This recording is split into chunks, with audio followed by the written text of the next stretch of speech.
બધાને જય માતાજી। આપણે ભાઈ આજે તમને નવા ફોનની આપણે થોડીક જાહેરાત કરશું અને આપણને થોડુંક જાણ થઈ છે તો તમને હવે થોડુંક એના વિશે તમને થોડું કહીશું અને તમે અમારો વિડીયો પૂરેપૂરો જોજો અને લાઈવ ફોલો કરવાનું ભૂલતા નહીં તમે। તો ભાઈ તમે જે આના પછી હવે વિડીયો આવશે તો તમે પૂરેપૂરો જોજો કે તમે નવો ફોન લેવા જો તો એમાં કઈ ફીચર જોઈએ અને કયું અંદર એમાં કેમેરાનું અને બધું અલગ અલગ આવે છે। આઈફોન લેવો જોઈએ કે એન્ડ્રોઈડ લેવો જોઈએ તો તમે આ વિડીયો પૂરેપૂરો જુઓ અને અમારા ચેનલને લાઈક ફોલો કરવાનું ભૂલતા નહીં અચૂકથી અને કોમેન્ટ તો અચૂકથી કરજો તો અમારો વિડીયો કેવો લાગે છે અને શેર કરવાનું ભૂલતા નહીં। તમારા માટે આવી નવી અમે જાહેરાતો પડે તો લાવશું અને આ વિડીયો અમારો જોવા માટે તમને લાઈક ફોલો કરવાનું ભૂલતા જ નહીં। જય માતાજી બધાને। માર્કેટમાં કોઈ પણ નવો ફોન આવે એટલે આપણે તરત જ તેને ખરીદવા દોડી જઈએ છીએ, પણ ઘણીવાર એવું પણ બનતું હોય છે કે ફોનની પાછળ લાખો રૂપિયા ખર્ચ્યા પછી આપણને સમજાય કે જે અમુક ફીચર્સ આપણને જોઈતા હતા એ તો ફોનમાં છે જ નહીં।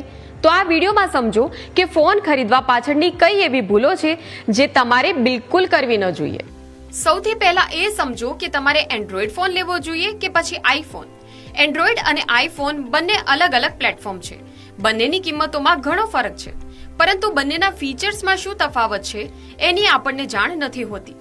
જો તમારે માટે ફોનની પ્રાઇવસી વધુ મહત્વની છે તો તમારે આઈફોન પ્રિફર કરવું જોઈએ અને જો બજેટ વધારે મહત્વનું હોય તો એન્ડ્રોઈડ તમારી માટે યોગ્ય રહેશે। જો તમે ઓફિસ સંબંધિત કામ કરવા માંગો છો તો એવો ફોન પસંદ કરો કે જેમાં મોટી ડિસ્પ્લે સ્ક્રીન હોય। જો તમને ફોટોગ્રાફીનો શોખ છે તો ફોન ખરીદતા પહેલા સેન્સર અને કેમેરા ફીચર્સ ચેક કરી લો। જો તમે ગેમિંગ એક્સપિરિયન્સ માટે પણ ફોન લેવા માંગતા હો તો તમારે હાર્ડવેરના સ્પેસિફિકેશન્સ જોવા પડે। દરેક મોંઘા સ્માર્ટફોન સારા જ હોય તે જરૂરી નથી। ફોનની રેમ સ્પેસ અને પ્રોસેસર જો સારી ક્વોલિટીના ન હોય તો મોંઘામાં મોંઘો ફોન પણ વારંવાર હેંગ થઈ શકે છે। સૌથી મોટી ભૂલ જે લોકો ફોન ખરીદતા પહેલા કરતા હોય છે તે છે લોન્ચ ડેટ ચેક ન કરવી।